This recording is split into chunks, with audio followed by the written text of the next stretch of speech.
and she's great. So anyway, one of my absolute favourite people in the world. You'll find out what she's about. But natural birthing, trauma release, everything. Amazing musician. And after this, we're going to be playing a couple of Nickita's songs. Nickita's going to kick off the musical part about 7:30, 7:45, however well we do with that.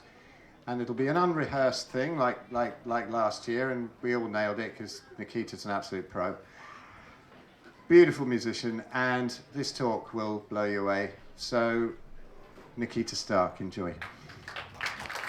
Thank you, Phil. Thank you for that lovely introduction. I feel a bit nervous going last because you're all knackered and you're all very hot and you've been sitting in a hot tent all day. So I'm going to have to try and keep you entertained, keep you awake.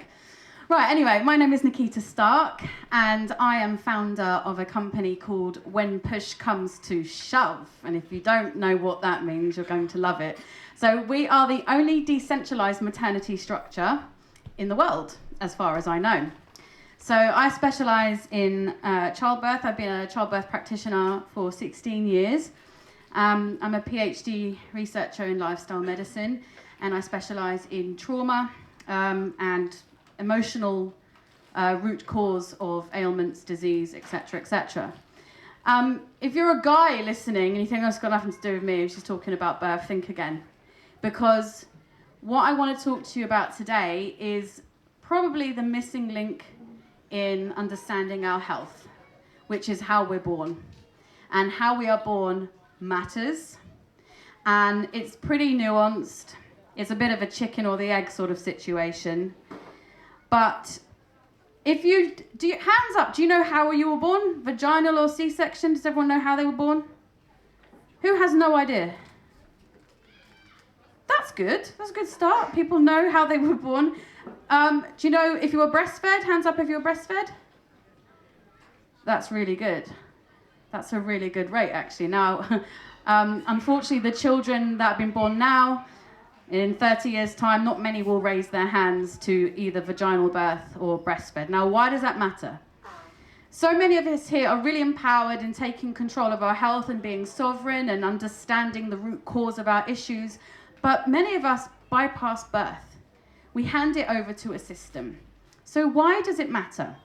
Why does birth matter? We need to reclaim our birth by reclaiming ourselves. We need trauma-informed birth keepers, and we need to go out of the medical paradigm. Now, I want to make this absolutely clear.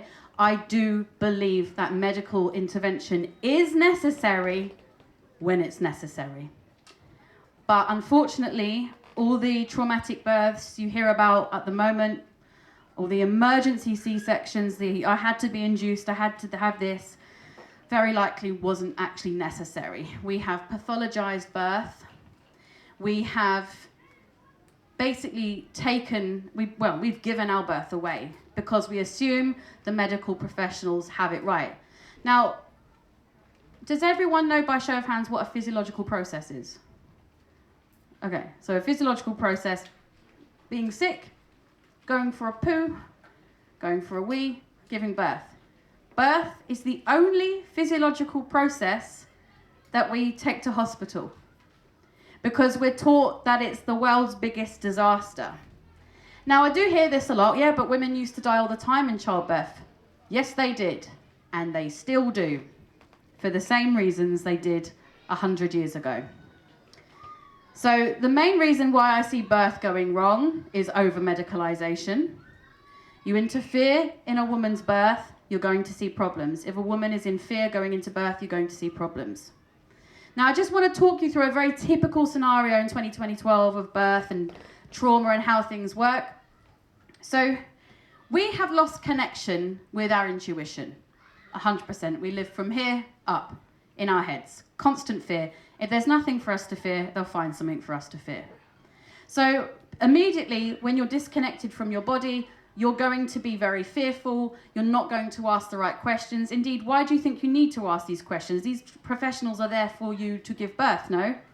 Well, this is kind of a confronting message, but if you want to have a decent birth, or your children, your grandchildren to have a decent birth, no one's coming to save you. You have to understand how your body works. Now, I know it's a little bit different, for example, like getting on a plane. You have to trust that pilot knows how to pilot that plane. But this is a physiological process. This is your body. Why don't we know how to catch our own babies? Because when women get married, they do a shit ton of research to find out about what sort of wedding they want. They do loads of research into what sort of makeup they want to wear, the food they want to eat, but hardly anyone researches into birth because we assume it is taken care of. Now, when I said earlier about the disconnect from the body, this is very, very important. How do most women find out they're pregnant? Shout it out. Pregnancy test. Is that intuition, or is that relying on external knowledge to confirm what the body already knows? And then we go through the system. Now, I'm not here to bash the system. I'm really not. Because the system's there for a reason. We put them there. And we will continue to keep them there unless we start to understand sovereignty in our own bodies. And they are needed. If an emergency C-section is needed, there is life-saving doctors, surgeons trained to help you with that. But understanding your own body is critical. And you might think, well, what has birth got to do with my health now? Everything. This is where it all starts. So, let's just take you on a journey of a woman in 2025. Birth isn't broken. The system is. The system works perfectly well for the system, just not the women using it. The system does exactly what it's meant to do. Now, the system have got these very strict guidelines on birth and how long you are allowed to be in labour for, etc., etc. But the system have these guidelines because they're afraid of getting sued. Why are they afraid of getting sued? Because we sue them. Because we don't understand the process of our births in the first place, and most of us wait until the last minute to actually do any research about the body, if at all. This is totally understandable. We've been taught to be afraid of the body, afraid of birth. We see in Hollywood these screaming people, oh, my water broke and it's such a disaster, I need help, blah, blah, blah. We, of course, are going to be afraid of it. But birth does not need to be feared. It needs to be understood. It needs to be trusted. So, you get pregnant, you go to a midwife appointment. You go to a midwife appointment, you get maybe 20 minutes for booking in, and they get to do the check boxes, and they'll ask you questions like any form of pregnancies, any domestic abuse, blah, blah, blah, and that's you covered. Then you come back for the next one. And so many women go, I'm really excited about having a baby, and that was really, really demoralising. The midwife wasn't on top form. So anyway, you start with the system, you enter happy and healthy, and already you're not feeling empowered. You're feeling that your sovereignty is being taken away from you already, and you've been set up as high risk. Just being over 35 creates a high risk label. Do you know why? You're told over 35 you're a geriatric pregnancy. A geriatric pregnancy over 35 years. This is mental, isn't it? But that's how the system is. You're told you're high risk if you're too fat, you're too thin, you're too whatever, you've had this many pregnancies or not enough, you're high risk, high risk, high risk. It's already fear-based. So then you start to feel quite scared. Oh God, this is actually not exciting at all. And then you hear all these horror stories. I had to have emergency C-section, my baby's cord was wrapped around his neck, blah, blah, blah. And how can you look forward to something like that? So the poor mum is already traumatised, and then the scans start, and the scans have only started in the last 30 odd years. Now, don't get me wrong, scans can definitely show you what is going wrong, if anything, but it can also add unnecessary fear, because scans carry at least, and I'm being conservative here, at least a 15% margin of error. So they're not foolproof. So a poor woman might go in at 34 weeks pregnant and the scan will say, your baby's really big, it's too big. Too big for what? Unfortunately, there's a very tenuous grasp on birth physiology because the biggest baby I have caught at home on the lounge floor was an 11.5-pounder. No tearing, no problem. But we hear big, we think baby's gonna get stuck. Now, as this is an ancestral health festival and we're talking about nutrition, we are failed from word go. So when it comes to worrying about something like gestational diabetes, where a woman gets type 2 diabetes during pregnancy, yes, there is a risk of the baby to be quite big, but not necessarily fat, but broad shoulders. Now, why does that happen? Why does gestational diabetes occur? Why does preeclampsia? Who's heard of preeclampsia? Show of hands. Yeah, it's scary, right? Oh my God, we don't preeclampsia, your blood pressure's gone up. Now, what we are missing, and midwives don't even learn this in midwifery, and it blows my mind when you ask, well, why did I get preeclampsia? The best they can come up with is, oh, it's genetic. Here's why you can get preeclampsia. When you're pregnant, your blood volume has to expand by up to 60%. In order to do that, your liver has to perform 500 metabolic functions. In order for it to do that, you need 80 to 100 grams of protein a day. If you don't have that, the blood doesn't expand correctly. So let's say you're in the 3rd trimester of pregnancy and you start having high blood pressure, they dip your urine, they go, oh, we're looking like preeclampsia. Well, why is that happening? Because the body thinks it's hemorrhaging. When the body thinks it's hemorrhaging, it starts to draw water out of the cells and starts to hold on to the cells. When that happens, you start to swell. When you start to swell, your blood pressure goes up, preeclampsia. And it also is responsible for a host of other issues during pregnancy, such as cholestasis, which is a liver disorder, gestational diabetes, and the list goes on and on and on. We don't actually have basic nutritional information for pregnancy. So that's dreadful from word go. So then the poor woman is told, right, you need to be induced because you've got a big baby. Women don't think to ask because no one ever talks about it. Well, can you actually ask them to define what big is and what the issue is?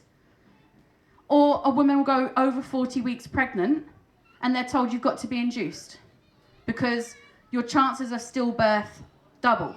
That sounds really scary, doesn't it? Chances of stillbirth double. Double of what? Is it 1 in 5 to 2 in 5 or 1 in 700 to 2 in 700? Because there's a very big difference. And where's this data come from? Is this from hospital births or home births? You have to look and ask more questions. So this poor woman is taken in for an induction. If this triggers you and this is your birth, I'm sorry. I don't wish to upset you. I'm here to inform only. And please come and talk to me afterwards if you're feeling very triggered. So a woman goes into the hospital for an induction process. And just before I tell you what happens there, we need to understand normal physiological birth and how the body works. Have we heard of oxytocin? Yeah. Oxytocin is your love hormone. It helps you bond with baby. It helps to release endorphins. It's a magic hormone and you need to be flooded with it. Babies need to be born into a sea of love and oxytocin, not adrenaline and cortisol. But most of our babies now are born into a baseline of a very dysregulated nervous system. So imagine a few thousand years ago, you were wandering the tundra and you're about to go into labor, but you see a big bitey, toothy, scary thing in front of you. Your body says, don't give birth now. It's too dangerous. So all that lovely, rich, oxygenated blood that is meant to go to your uterus to start contractions, it legs it to your legs and your arms ready to fight or flight. So it says, don't give birth now, it's not safe. Oxytocin and adrenaline work beautifully in the body. When you start releasing adrenaline, oxytocin stops. Now, we might not have the same adrenaline stimuli anymore, but we certainly do have adrenaline stimuli. So what stimulates adrenaline in labor in 2025? Bright lights, feelings of being observed, strangers saying, I'm going to give you a vaginal exam now, telling you this has to happen, not can I, and here's why, and you can say no. Putting a woman on her back so she can't push because she's trying to push uphill. This stimulates adrenaline. And the woman thinks she's failing because the midwife writes on the board, failure to progress. And the poor woman thinks that her body has failed her. And so they start her on this drug. So you're going for this induction. They start off with something called Propes or Prostin, which is like a little gel or a tampon. and it's made of prostaglandin, and it's a synthetic form of prostaglandin. Anyone know where it derives from?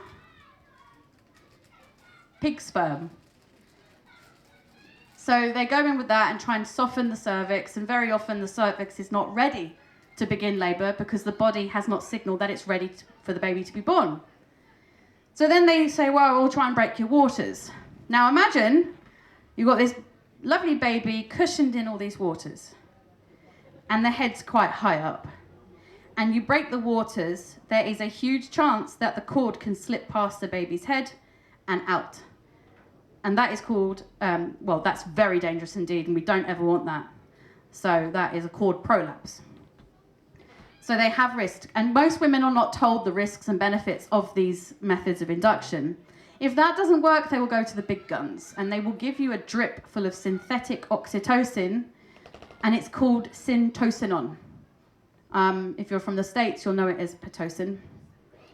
Now, it doesn't work like natural oxytocin. It doesn't go to your brain. It doesn't give you that euphoric, beautiful feeling. But unfortunately, what it does do is it slams your uterus over and over and over and over again with unnaturally strong contractions. And understandably, mum would like an epidural because it is far too painful. You don't get a nice gradual build-up of contractions in your own time with nice dim lights. You've got people, strangers, checking on you every 2 seconds, bringing out more adrenaline. And they up this syntocinon, and then they give you an epidural. Anyone know what's in an epidural? It's 50% bupivacaine, 50% fentanyl.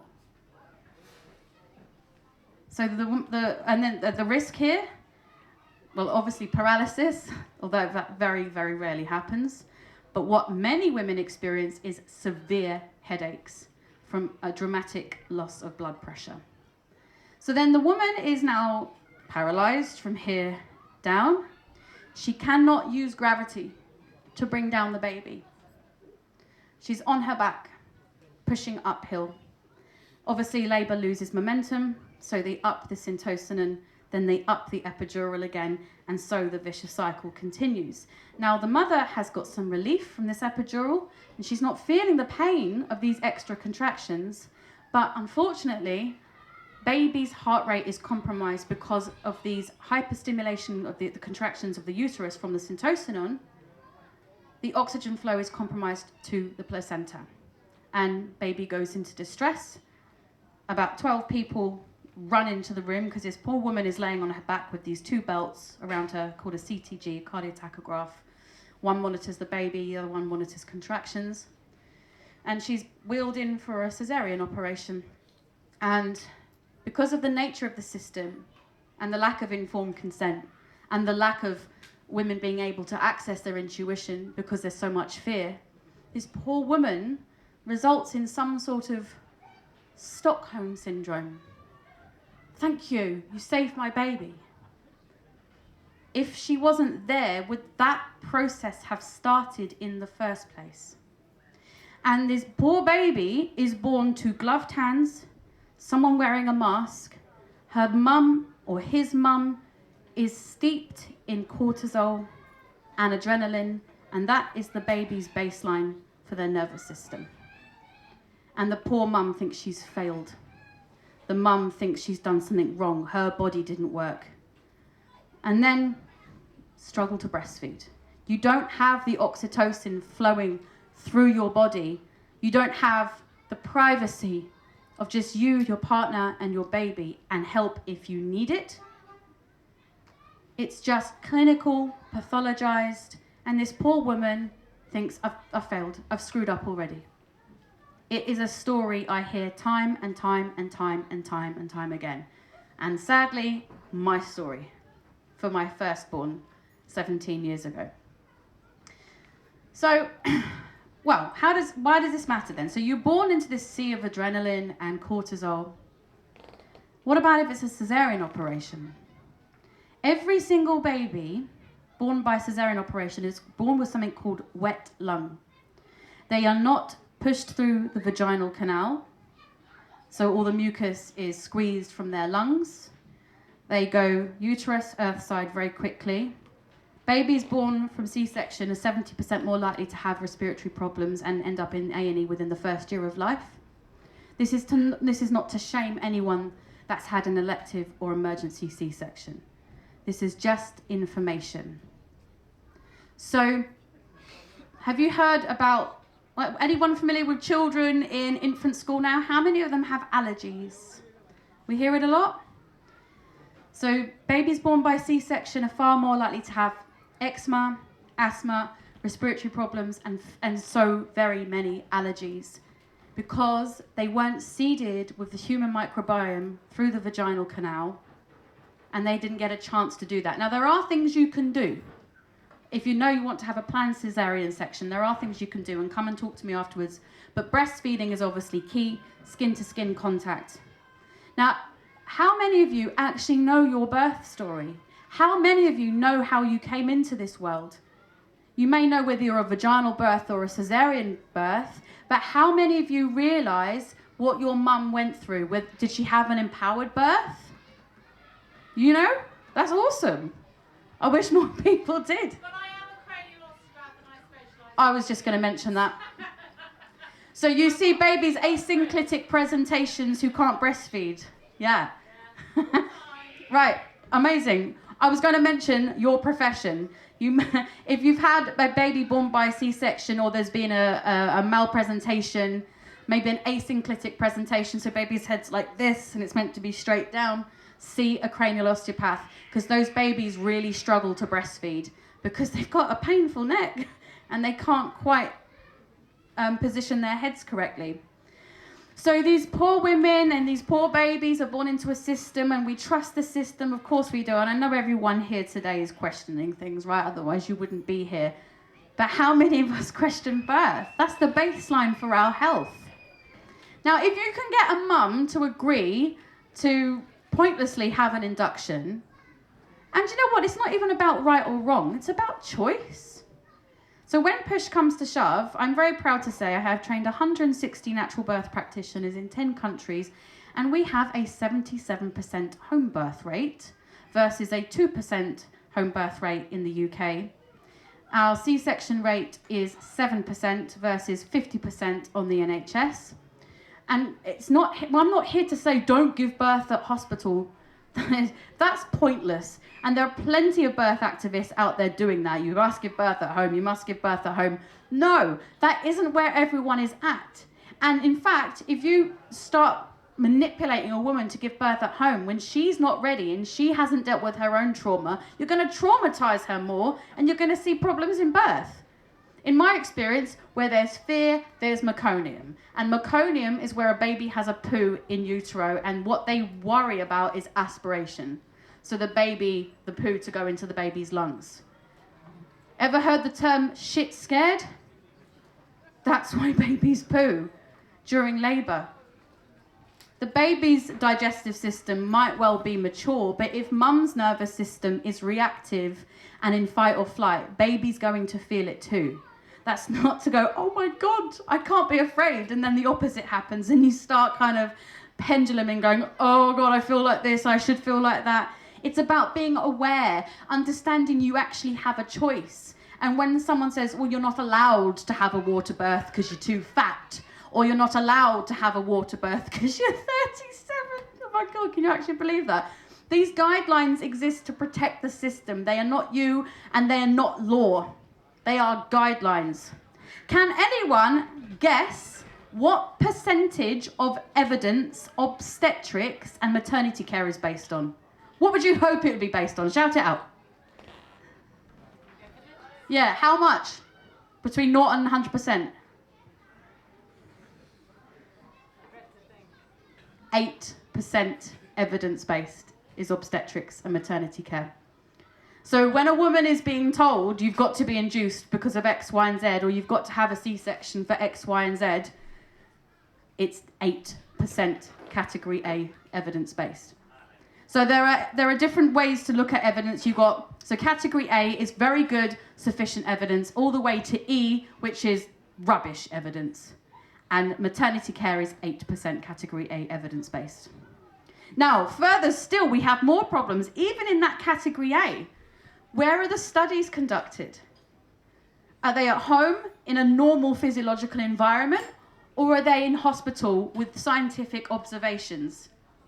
Because you can't measure the behavior of birds by observing them in a zoo. How can we get real data about normal physiological birth when we're observing women in hospital environment? It's out of their comfort zone. How can we understand what's actually happening when we are giving vaginal exams every 2 hours? I mean, just take this for a second. I know this is very confronting, right? When did we, as women, go, yeah, sure, stranger, put that glove on.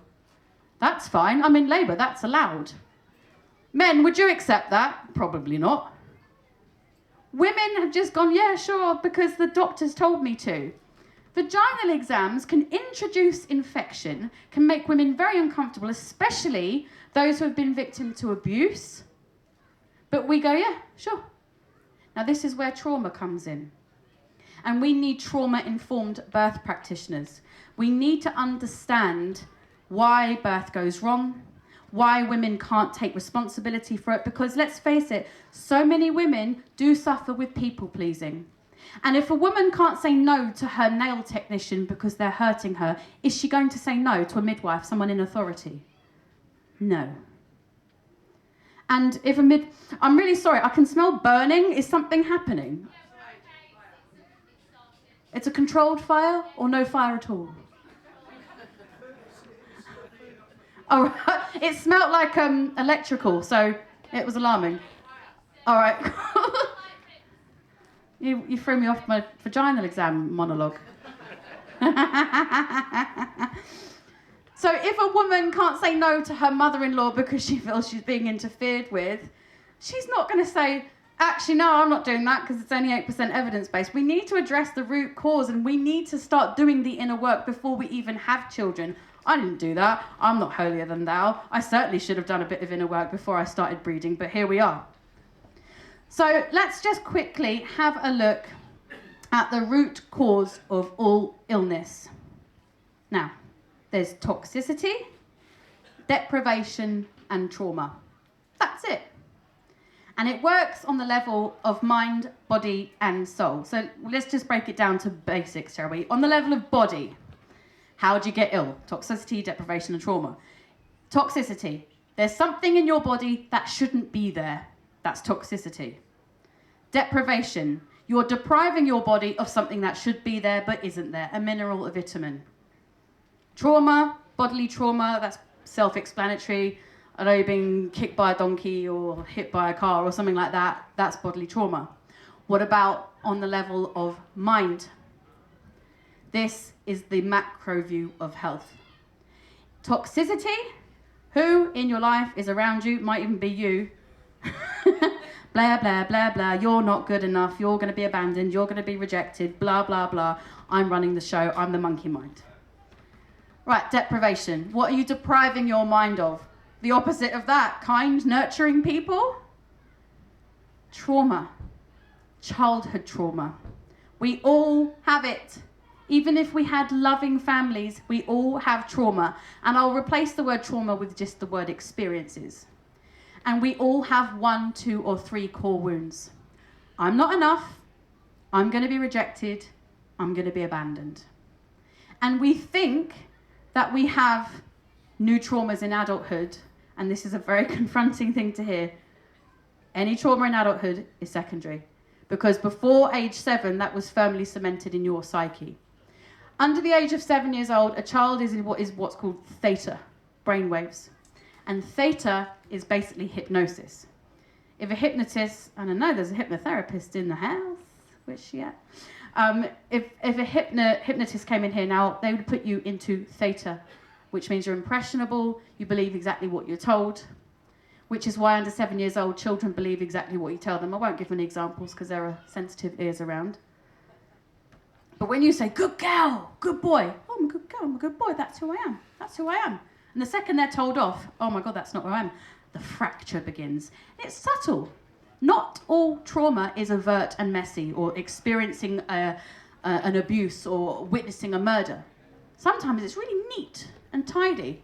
So, many of you will relate to this. So imagine a mum is out for a walk with her little girl. Let's call her Jenny. And the mum bumps into an uncle. There's Uncle Phil. Give him a hug. And the little girl goes, oh, I don't want to give him a hug. Give him a hug. That's not overt messy trauma. But a child has two choices. Either remain authentic and do what you feel to, or form an attachment. What happens to any mammal if they don't have a primary caregiver when they're an infant? They die. So we choose to form an attachment. Now, if mum was conscious and aware of her own trauma, which is what's driving her behaviour now, she might say something like, listen, I can't regulate my own feelings, my own nervous system, so I'm going to need you to do it for me. I need his approval. So you are going to have to go and hug him. So he thinks you're good, which makes me think I'm good, and their triangulation continues. All right? But she doesn't say this because she's not aware. She just goes, give your uncle a hug. And the child has a wound straight away. I'm going to be rejected. That's cemented in the psyche. Now, you may have had parents that did everything for you. They took you to the football games and the netball games, but were they emotionally attuned? So when you had your tantrums, were you told off? Or did they hold space for you to just go through your feelings and not make your feelings about them and hook into them? Now, many of us didn't experience that. And that's not to say you had evil, awful parents. You just had unhealed parents. I'm unhealed. We are all unhealed. But being aware of our patterns and aware of our wounds is the answer. So if you're walking around with an I'm not enough wound, let's go back to the toxicity, deprivation, and trauma. You've got an I'm not enough wound as a child before the age of 7. You will keep seeing it in your experiences. It might show up in the form of a tyrannical midwife. It might show up in the form of a partner who makes you feel like that. But listen, let me ask you a question, okay? Where do your feelings take place? Inside you or outside you? Inside. Yet, I get calls all the time. Oh, Nickita, the midwife made me feel. Made you feel. Now, I understand that on a surface level, it looks like that. No one can make you feel anything. They can only hold a mirror to what is not healed in you. So when they say the midwife made me feel, we have to look at mirror work and understand what that actually means. What are our wounds that we need to heal? Because if a child screaming and shouting triggers you, it's not, the mirror isn't, oh, I'm behaving the same as the child. It's the child is showing me what I need to heal right now. Why do I need to hook into their energy and match them? Why can't I be calm and they match me? I'm not going to spend too long on this, but if you want to learn more about the 3 core wounds and healing it, you can head to my Substack, which is just Nickita.substack.com. So we'll go back to the root cause of the illnesses. So we're on the mind, toxicity, deprivation, and trauma. The trauma, again, is not always messy. It's neat and tidy. And it is driving your behavior. Now, what about soul? Mind, body, soul. Toxicity, deprivation, and trauma. Okay? So, what are you depriving yourself of on a level of soul? Are you serving the world every single day with your passion? Or are you working a job that you hate and resent? What about toxicity? Again, who are you surrounding yourself with? Are you listening to fearful narratives? We have to look at toxicity, deprivation, and trauma to understand the basics of human health, but we very often do not. So if you don't process your trauma, the body will do it for you. So I have a clinic that I run on a Thursday for people, not just women, men and women, to come in if they've got an ongoing problem and they can't figure it out with diet or exercise. So I look at the emotional root cause. Every woman I have seen with thyroid problems have got a boundaries issue.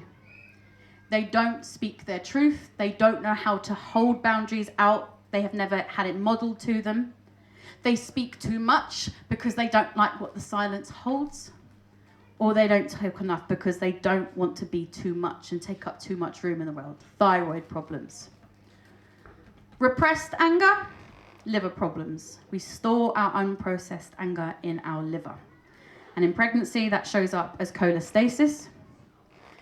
Chronic fear, unprocessed chronic fear in fight or flight constantly, that's adrenal fatigue or autoimmune problems. Skin conditions. Our skin is our first boundary. If our first boundary is violated, and I see this so many times with women who have just had a C-section and the psoriasis starts to flare up. They feel they've had a violation of their physical boundary, and we see skin problems. There is always, always, always, always an emotional root cause. That's not to say it's in your head or it's psychosomatic, but if your body does not process your trauma, or it's not evenly distributed, your energy is not evenly distributed throughout your body, you will hold it somewhere, and that's where you'll see problems. Now, what I see the difference between men and women when it comes to trauma and unprocessed wounds, men push love away if they don't feel they are worthy, and then we see heart problems. Women don't push love away, they internalize their own self-hate. I'm not enough, I'm going to be rejected, I'm not good enough for this person, and we see breast cancer. Now, it's not a black and white thing here, it's so nuanced. We have to look at all the levels here, the toxicity, the deprivation, the trauma, and which way it is presenting. So, what do we need to learn today about the system and about birth? I truly believe peace on earth begins at birth. If we can get birth right, if we can give our babies a chance to be born into that sea of beauty, of oxytocin, of love, then we've got a mother who feels empowered, and certainly not a woman who's going to acquiesce to do everything that she's told to do thereafter. Like, who's heard of the vitamin K shot that babies allegedly need at birth? You're right. So vitamin K, we're told about vitamin K. You've got to have, the baby is deficient in vitamin K.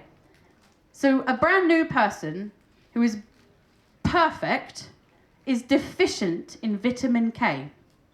Or it's designed that way for a reason. Now, I'm not saying vitamin K deficiency bleeding doesn't happen. Of course it does. But I ask more questions. Why has that baby had vitamin K deficiency bleeding? What was the birth like? Forceps? Ventouse? Very violent birth? Guess where there's loads of vitamin K? In the boobies, in the breast milk. And the child will get the amount of vitamin K the child needs. Now, here's a strange thing. As soon as the baby's born, what tends to happen? They cut the cord straight away. What other mammal does that? Shout out if you know, because I don't. No. What do animals tend to do with their placenta? Eat it. Right. The system deliver babies and cut the cord straight away. I can't believe I need to say this. Babies need their blood. And if you cut a cord straight away, the baby loses a third of its blood supply. A third! And there are billions and billions of stem cells in that cord. But we cut it and we allegedly chuck the placenta away. Do you know how much you can buy a placenta for in the United States? 100 grand. Yeah. £100,000 you can buy a placenta for in the United States because of its incredible value to the beauty products, of its anti-aging properties, the billions of stem cells that have, and we just chuck it away over here as medical waste. Now, ever heard of, where's John? Where's the farmer? Right. How many animals do you see having a postpartum hemorrhage? A postpartum hemorrhage, they bleed to death when they've had a baby. None. No, I didn't think so. Women, by the way, best midwives I've ever met are farmers. They know exactly how to support a birth, and that's to leave them alone and just observe. Women have this problem with a PPH, a postpartum hemorrhage. We worry you're going to bleed. Why would a woman randomly bleed after birth? Now, there are a few main reasons. One, a full bladder. again, because women can't listen to her body during birth because she's numbed with an epidural. The other is a very long, prolonged labour, which causes a very spongy uterus, which can cause a woman to bleed. But the other very obvious one is the woman is in constant fight or flight when she's in labour. When was the last time you saw an animal that had been hit by a car and there was blood everywhere? You don't see it. But when we are in fight or flight, when we go into the sympathetic nervous system, we don't have the issues animals do. Because let's say a deer ran out into the road and nearly got hit by a car. It would run to safety. Within 20 minutes, it will return to the parasympathetic nervous system. We don't do that. We have constant perceived threats. So whether it's bright lights, doctors, strangers walking in, your blood is not going to be calm, and you're going to have all that lovely, rich, oxygenated blood. You're going to be in fight or flight, and you're going to piss with blood. But we don't see it in animals because it hardly ever happens. And when it does happen, the farmers I've spoken to who do see PPHs, the birth's been interfered with. Who's heard of breech birth? A breech baby, right. Now, we all hear at some point, oh, it was breech, I had to have a C-section. Why? Here's the real reason why breech babies are denied a normal vaginal birth, because midwives are not practicing in breech birth anymore. As soon as a breech baby is diagnosed, it goes from midwifery care straight to obstetric-led care, and then the baby will come out the sunroof, i.e. a C-section. But why? There was a study done, going back to the data and the evidence, that a breech birth, the baby is more likely to die. That's true. But it's the same for a vaginal as it is for a C-section, and we don't actually know why. They redacted that study because we also found out that babies were more likely to have issues in a medicalised birth. Over-interfering. There's a saying in midwifery, hands off that breech. You do not touch a breech baby. A breech baby should have the right to have a vaginal birth. It should have the right to at least have a chance of a vaginal birth. But we've taken that away. Then we hear these other horror stories. The baby was born with a cord around their neck. That's called a nuchal cord, and 1 in 3 babies are born with it, and it's fine. But we demonize it, and we make it scary and fearful. A cord is covered in something called Wharton's jelly. And what it does, it's so thick and gloopy, and it stops the cord from being compressed. So the baby can have the cord around its neck. If it comes out, you just simply unravel it. Now, that's not to say that if it's not wrapped around like 4 or 5 times, it can cut off oxygen to the brain. Of course, that's a big thing. Or a true knot where there's a knot in the cord can cause an issue. But generally speaking, a cord wrapped around the neck once or twice is not a scary big emergency. But we cause the emergencies. The system... I don't think anyone's sitting there up like, writing out the blueprint to really screw up a birth. I don't think that's happening. I think midwives are there, they're trying to help, and they're trying to give women a nice birth experience. But they aren't the problem, the system is the problem, and they are a byproduct of the system. If we really want to get birth right, we need to go back. Did you know when they started to study bones and... in like anthropological digs, they very, very rarely found fetus skeletons when we were roaming. When we started settling, we saw more. Because we were constantly on our feet, we were constantly moving around, there was less likely to be any issues with baby because we're doing what we're meant to be doing. When we're stationary, when we're not doing what humans are meant to be doing, we see more problems. We see more problems when there's nutrition deficiencies, etc., etc. And what we see at the moment in the system is a conveyor belt system. They want the beds filled, emptied, filled, emptied, filled, and emptied. You can't go to the NHS and assume you're going to have a lovely, beautiful birth. I wish you could. But we don't want to get caught up in the black and white either. We don't want to get caught in the, you should give birth at home and everything will be fine. No, because bad things can happen at home births. It's about taking responsibility, educating yourself, and connecting yourself to your intuition to know what is right for you. And then we don't say on the other side of things, well, you've got to have a birth at hospital just in case, that's the safest thing to do. Well, that's not true either. if we bring women out of their intuition and into their heads and into fear constantly, don't address your childhood wounds, don't address this, don't look at your ancestral trauma, but just keep watching this crap on TV. Let's program you with this story in Coronation Street and this and the fear and the films and the blah and the junk food.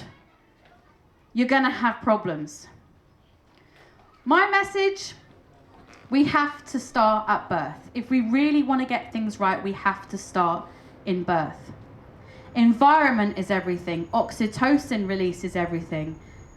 And if you've got oxytocin being released through your blood, you're not going to have mechanical issues. We need to understand trauma. We need to listen to women. We need to understand that there is more to birth than just a mechanical issue. Sometimes women need to just be listened to. They need to talk. What are their fears? But do we have time to do that in the NHS with 10-minute midwifery appointments? It can't happen. It can never happen like that. This is why I started When Push Comes to Shove. So we now have birth practitioners in 10 countries. So we can look after women through their entire pregnancy, their entire birth, and the postnatal too.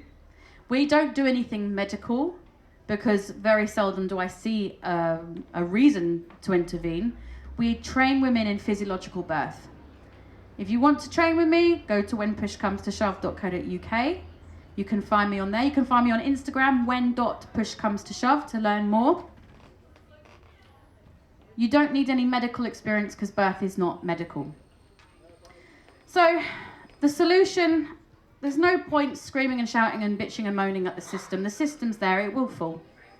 But while people use it, it's going to keep propping up. You build something new. And if you want to learn more and if you want to empower yourself, or if you know someone that is pregnant, get them to come to When Push Comes to Shove. Empower yourself. Become a sovereign woman in birth. Understand what your body is about to do, or what your granddaughter's body is going to do when it's born. We really, women of Earth, I think we really do need to take back our birth. And if we can get that right, we've got a winning chance going forward. I've been Nickita Starck. Thank you so much for your time. I'm not going to carry on because it's bloody hot. So go outside, get some fresh air. Thank you so much. Take care. Nickita, wonderful as always. Anyone have questions? Okay, let's get the mic going around.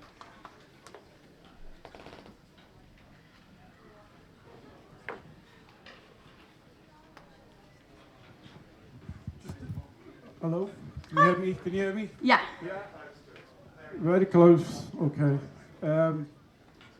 Yeah, I'm just curious if the umbilical cord can't be cut right away. What is?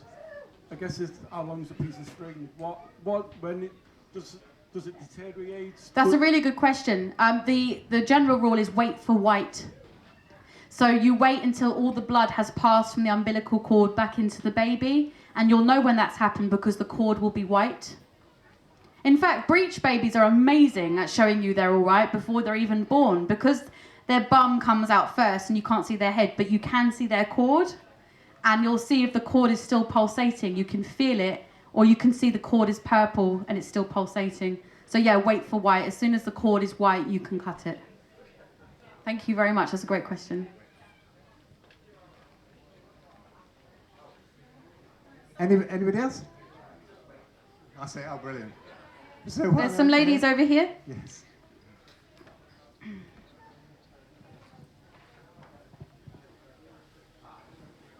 Hello. Hi. Yeah, I got a bit curious because you mentioned that when our ancestors were moving about, that there were less baby skeletons to be found. But we keep hearing that, the average age of our ancestors are 30 years old, that they died in their 30s or whatever.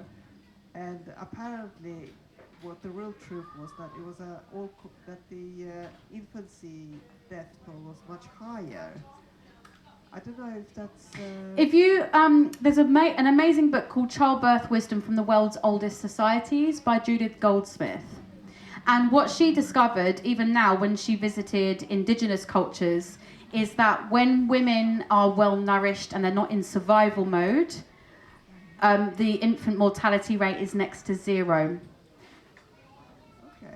It's when you're in survival mode for your basic needs, shelter, food, or in what I like to call perceived survival mode, because we haven't addressed our core wounds as children and we're constantly being driven by our trauma without realising, oh, he hasn't texted me back, I'm going to be abandoned, right? Or, oh my God, that person gave me a funny look. You know, that is perceived threat, and it's not actually, that is not a threat. But we perceive it as a threat because we've never addressed what's actually going on underneath in our bodies. So when we're in survival mode constantly, you're more likely to have issues during childbirth, yeah. But definitely look up Judith Goldsmith, Birth from the World's Oldest Societies. There's so much data in there. I'm not an expert in anthropology when it comes to childbirth, but that's definitely the place to start. Thank you, that's a great question. Oh, Childbirth Wisdom from the World's Oldest Societies.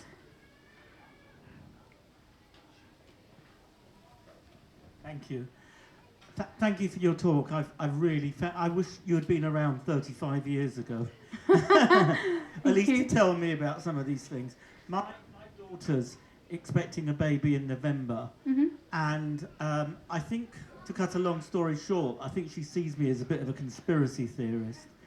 And what I would find helpful is if you could say a little bit more about when push comes to shove. And because I'm not sure if I'm the best person to talk to her, and if she could have someone to talk to and explore some of these issues. Absolutely, I do consultations. A really good place to start to show someone who's a bit sceptical if they think their immediate family's a conspiracy theorist. I really relate to that. So if you look on YouTube, Nickita, Starck and Doc Malik, I did one of the most popular interviews I've ever done is with Doc Malik. Or the truth about childbirth. Send her that and she might start asking more questions. But remember, nothing good comes from force. It has to be, you know, breadcrumbs and empower. Ask her, what do you feel about this? Like if she comes home and says, oh, well, they've told me I've got to have this drug or that drug, ask her, what do you feel is right here? And if she says, I don't know, say, well, would you like to find out more information? And here is somewhere you can do that. Women don't ever feel empowered if they feel bombarded from bloody both sides, you know, from the mainstream and then the natural crazies and the conspiracy theorists. They need to come to the conclusion by themselves. That's empowerment. And I can't stress this enough. Listen to her. Listen to her. How can I help? Women don't need fixing because they're not broken. They need to be listened to and understood and witnessed. When they feel that, she'll lower her guard. Thank you. Nickita and I were saying before that an expert is somebody who knows their stuff and is more than 50 miles from home. So family, don't listen to family. They don't listen. Hi there. Do you have any information regarding birth of twins on the site? Because a friend of mine's daughter was told by, you know, powers that be, that she would need to have a cesarean 3 weeks prior to full term. Oh, I'm so sorry to hear that. Okay. Do you know if they're Di twins? Are they identical twins? Do they share a placenta or have their own placenta? Do you know? I've no idea. She's actually given birth now, but I'm just curious for anybody else who perhaps is in the same... we do have a twin specialist at when push comes to shove, and we do twin home births. I mean, look, there is something called twin-to-twin transfusion syndrome, which is where one twin basically saps the life out of the other one and the placenta isn't functioning correctly for both. That can be risky. Twins are higher risk, and look, it's relative risk, not absolute risk, because absolute risk has to be determined by the individual and the woman carrying the babies. So just like labeling everyone with the same high risk. Let's say, for example, okay, a 42-year-old will be labelled high risk. It's insane. Now, let's say that 42-year-old wakes up every morning, meditates. Then she does yoga. Then she nourishes her body with healthy food.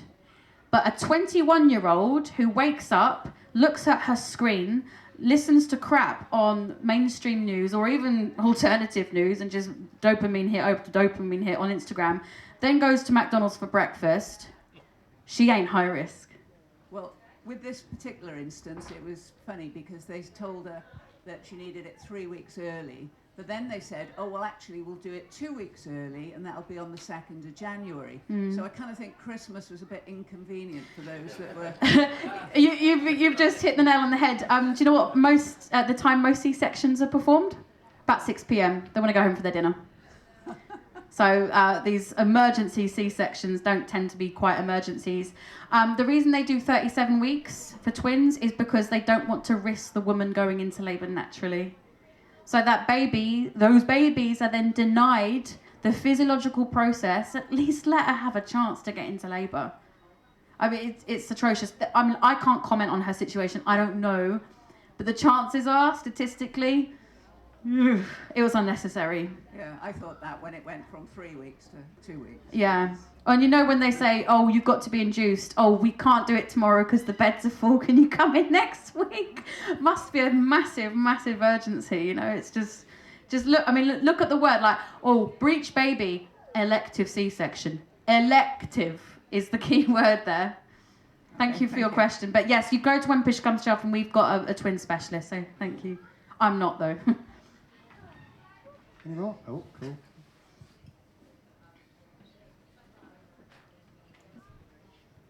It is so nice to have a professional who doesn't want to toe the line. Thank you.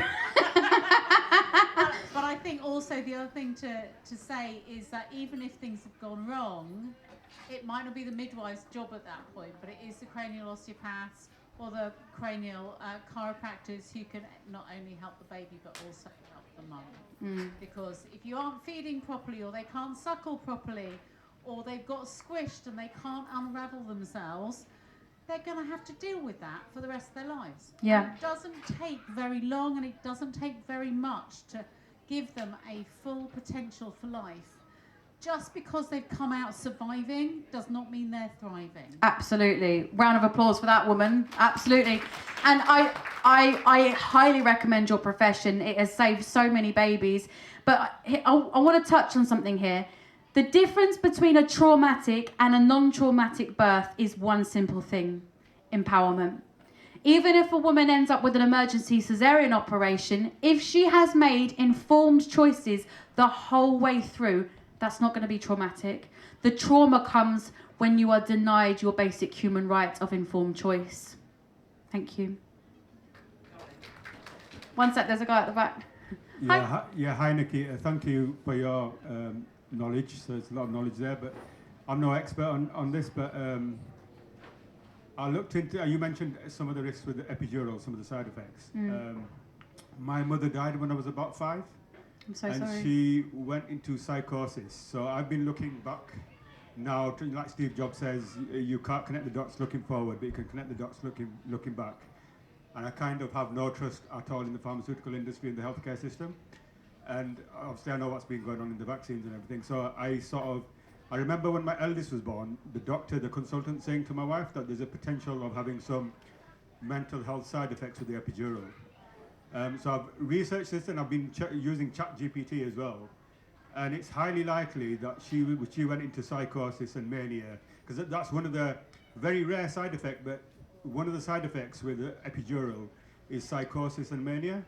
So she was going like in and out of psychosis and they did whatever they could to treat her. And, you know, she was educated from India, but they had no control over her. She just used to go psychotic, you know. I think that phrase, they had no control, is probably the issue your mother suffered with her entire life. Yeah, exactly. So when the epidural, the birth may have been a catalyst, but when it comes to mental health, if we continue to play a role and we don't stay in our authentic selves, our mental health will suffer. If we choose performance, if we choose I have to please, you can't play that role forever and stay mentally sane. You will go into deep rest, or some people call it depression. If you're constantly fearful of the future, a future that doesn't even exist, but something that you're bracing for because your nervous system has been learnt to wire on bracing, you're going to have anxiety.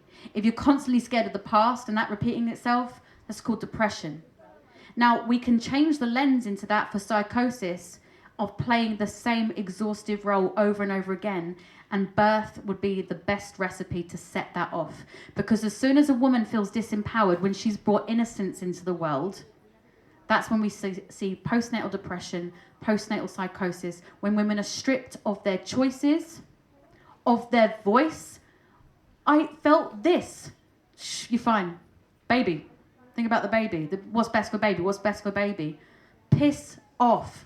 Listen to the woman. The woman needs to be listened to. She needs to have someone witness what she's been through, talk about what she's been through.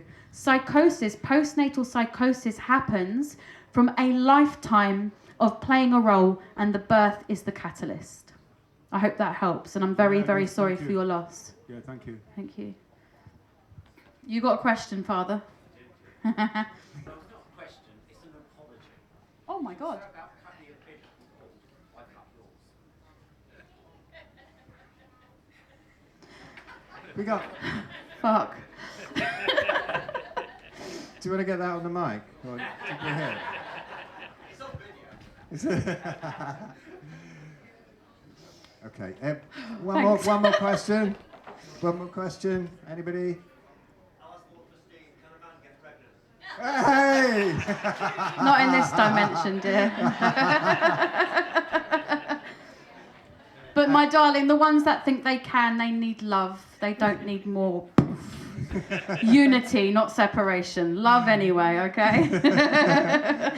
Right, I'll see you all a bit later. I'll be doing a little set because in my former life, I was a singer. if I can keep you just for a little more, Yeah. John. Yep. John. No, the audience, you're free. You can do whatever you like, Nickita. You're sorted. And thank you. Amazing. Thank you. See you soon. Thank you.